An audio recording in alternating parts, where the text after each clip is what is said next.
2009 في محب الهدفين، ولكن شوف الشد من متعب النجراني، ويعني جسمه افضل، الغاني افضل من جسم متعب. متعب حاول ان يشد ولكن ايضا ما راحت على العمري والخطا لهذا اللاعب.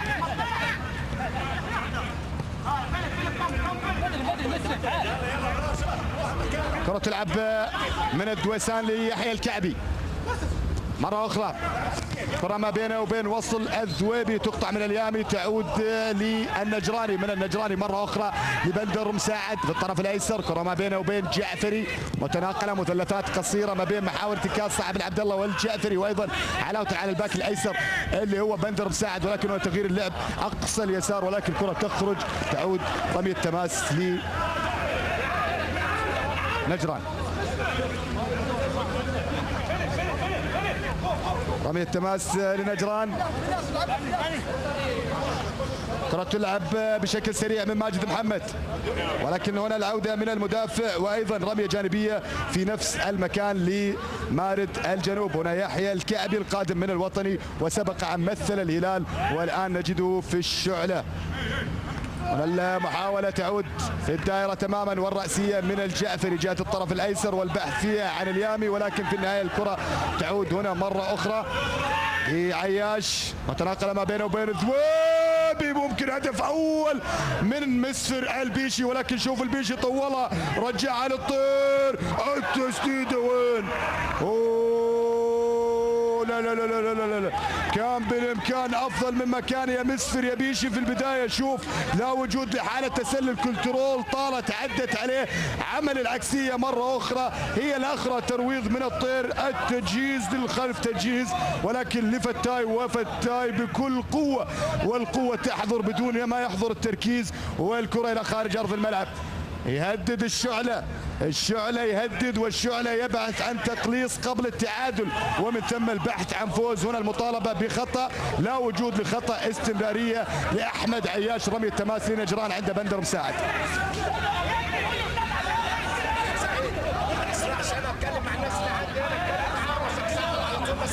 رمي التماس عند بندر مساعد. هنا الكرة عند الباك الايسر، تلعب للامام، والبحث فيها كان عن الدردور الاردني القادم من الرمثة، ولكن ايضا الخطا على الدردور تكاتف، وايضا يبدو ان الخطا في رميه التماس، لم تلعب من نفس المكان. تلعب للامام، كنترول عبد الله فتاي، والراسيه مره اخرى لعايش، البحث عن الامام لحسن الطير، طالت على الطير، راحت لناصر الصيعري، لعبت بشكل سريع. فريد شكلام الجزائري، تغيير اللعب اقصى اليمين عند جهاد حسين، مستر كي نجران يعني ممول وبشكل ممتاز في الطرف، يبحث عن كل شيء حتى التسجيل يسجل. نتيجة تمريرتين لهدفين لنفس اللاعب متعب النجراني، دقيقة 4 والدقيقة 8، وهنا الذكاء ايضا من النجراني، والبحث عن هدف لوب من فوق الحارس. والله ابن النادي شغال، ابن النادي قاعد يعوض غياب المحترف السوري وائل عيان، ولكن شوف الذكاء كان من متعب النجراني، تقدم بشكل بسيط من سعيد الحربي، والبحث عن كرة من فوق الحارس، ولكن هنا ايضا الخطأ على الدويسان. هدي هدي هدي يا فليب، هدي يا فليب، واولى البطاقات الصفراء على هذا الكابتن الغاني، والحاصل على كأس العالم للشباب عام 2009 في مصر، بطاقة صفراء له. فليب بطاقة صفراء. هنا ايضا ميو، والمترجم اللي معاه والله نسيت اسمه، كان شوي والله نسولف هو اللي ترجم، يعطيه الف عافيه والله، يتحدث بطلاقه صربي. هنا ايضا لاسانا، والاخر مالي محترف سعيد الحربي ايضا الذي اهتزت شباكه لمرتين، وهنا وقوع لاحد لاعبي ايضا فريق نجران والاطمئنان عليه من اخصائي العلاج الطبيعي. اولى البطاقات الصفراء على فليب الغاني في فريق الشعله، وهنا خروج لصاحب الهدفين للاطمئنان على صحة اللاعب.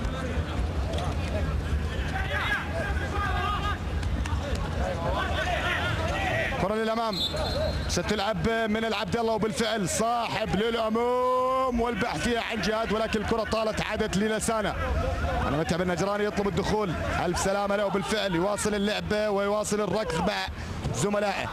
كرة في الامام، حاولت عكس اللعب ليوصل الذويبي ولكن كنترول من بندر مساعد. وهنا التغيير، فهد المنيف يستعد للدخول في جانب الشعلة، ولكن خلينا نشوف مكان مين. هنا التغيير وعبد الرحمن الأحمري يأمر بإجراء التغيير. خروج ليوصل الذويبي، يبدو وصل الذويبي والدخول لمنيف أو فهد المنيف المعار من نادي الشباب، وسبق أن مثل أيضا فريق الفيحاء من محافظة المجمع ومنطقة ستير. هنا وصل الذويبي كان في الفيصلي، وأيضا هنا المنيف كان في الفيحاء، وكلاهم من المنطقة.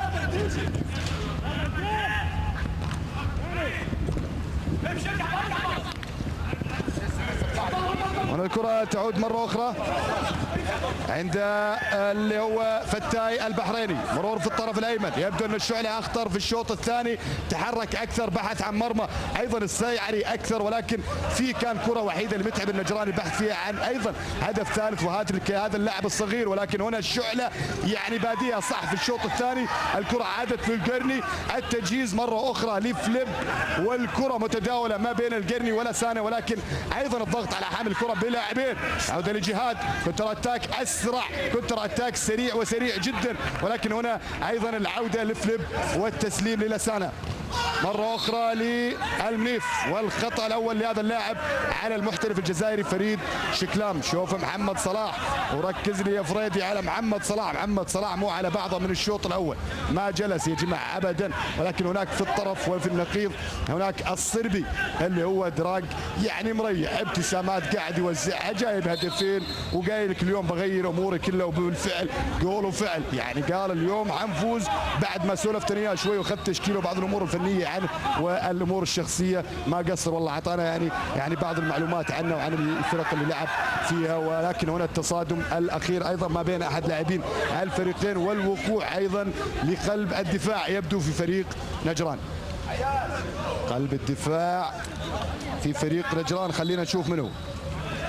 لم يكن الجزائري فريد شكلام، التصادم كان ما بينه وبين فهد المنيف. هنا اللقطة الأخيرة للتصادم الأخير ما بين المنيف وشكلام، وأيضا الوقوع لشكلام الجزائري، وألف سلامة لفريد. دخول أخصائي العلاج.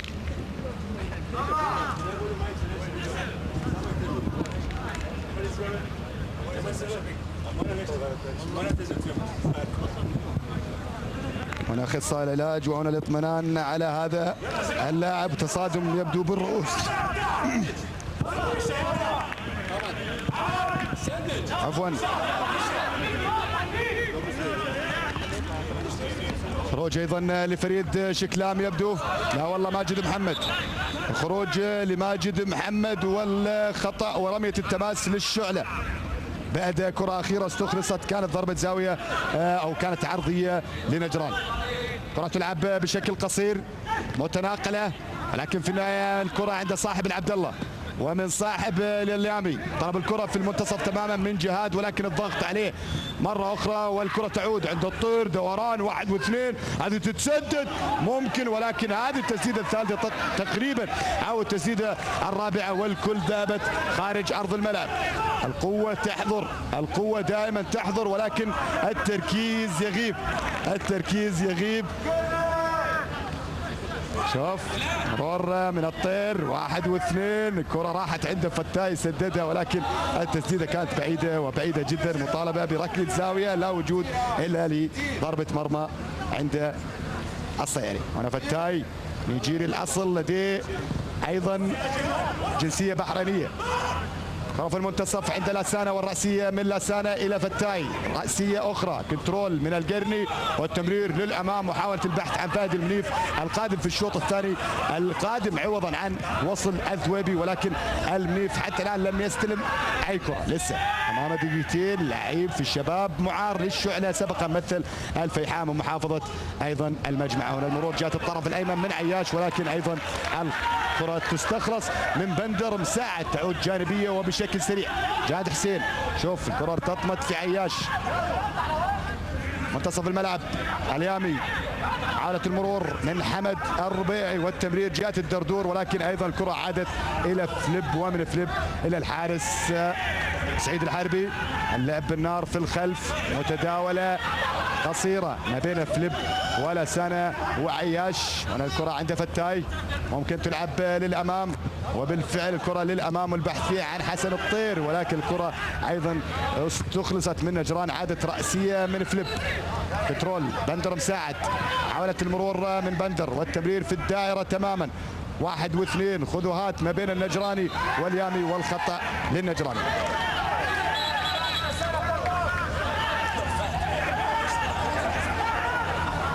الخطأ على نادي الشعلة، وفي نادي الشعلة بالمناسبة نادي الشعلة تم تأسيسه عام 1400 هجرية، يعني قبل 33 سنة تقريبا. وأيضا هنا المحاولة جاءت الطرف الأيسر من اليامي ولكن تقطع. أيضا يشرف على مكتب رعاية الشباب بالخرج على 10 أندية رياضية في الخرج، 150 كيلو، اكثر من محافظه، اكثر من عفوا من مدينه، من قريه، من هجره، في اكثر من نادي. وجد لديهم الشعله وكوكب، الشرق الانوار، التوباد والفرع، الوادي الاخضر، السد، السلميه، وايضا الصحاري. الكره جاءت الطرف الايمن عند جهاد الحسين. الاميز في الشوط الاول هو متعب النجراني، ولكن هنا الحل الاخر من الكابتن محمد صلاح المصري، وايضا واضح معانا العجلان. خلينا نشوف مكان مين. فهد العجلان صاحب القميص رقم 9 مكان عبد الله فتاي البحريني، وهنا السعودي يعوض البحريني والمحلي يعوض الاجنبي. ودخول ايضا هداف المسابقه في الموسم الماضي دوري الدرجه الاولى هداف الشعله، ولكن هنا الكره متناقله لنجران بعد دخول العجلان. حاولت المرور من اليامي، قطعت من صاحب العد الله، عدد جهه الطرف الايسر. هذه خطره لو عملت عرضيه، ولكن تمريره للخلف ممكن تسدد. التسديده على يمين الحربي. اولى تسديدات حمد الربيعي، لديه هدف، ولكن هنا شوف الكنترول والتأدية كانت من بين اقدام جهاد الى الربيعي على يمين السعيد الحربي. هدف ثالث يضيع على نجران. كرة ما بين الطير والمنيف، عدم تفاهم ما بينه وبين القادم في الشوط الثاني، ولكن هنا الكرة في الدائرة والتناقل بكل أريحية لنجران. العبد الله ضرب الكرة لجهاد مرة أخرى، مرور من جهاد من أحمد عايش، لا وجود لخطأ. الكرة عند لسانة. أكثر حكام الساحة أداء مباريات شكري الخنفوش مباراتين، أكثر مساعد كان خالد الدغريري، أما أكثر حكم رابع هو صالح العنزي ب3 لقاءات. هذه بالنسبة للحكام. المحاولة تعود مرة أخرى والعرضية تقطع. الحضور الجماهيري كان الاتحاد والاتفاق 14600 كأعلى عدد حضور جماهيري للمباراة في ال3 جولات الماضية. أكثر نسبة حضور يعني نسبة تغطية كان نجران والهلال، كانت النسبة 109. تخيل يعني جماهير نجران والهلال أكثر من استيعابية الملعب، كان النسبة 109%. الكرة جاءت الطرف الأيمن والكرة تطول على الدردور. أيضا أكثر جولة شهدت حضور جماهيري كانت الجولة الثانية 28970. أكثر فريق حضور جماهيري الاتحاد 29462، وأكثر فريق حضور جماهيري على أرضه هو الاتحاد ب 14600. رمية التماس للشعلة. هذا الشوط الثاني نوعا ما كثرت التغييرات، ولكن الحلول لم تحدث حتى الآن للمصري محمد صلاح. وهنا وفي المقابل الصربي إدراك، يعني حتى الآن الأمور عنده متجهة للنور. هدفين صحيح في الشوط الأول، ولكن هنا المحاولات تبقى في الشوط الثاني أقل مما كانت عليه في الشوط الأول.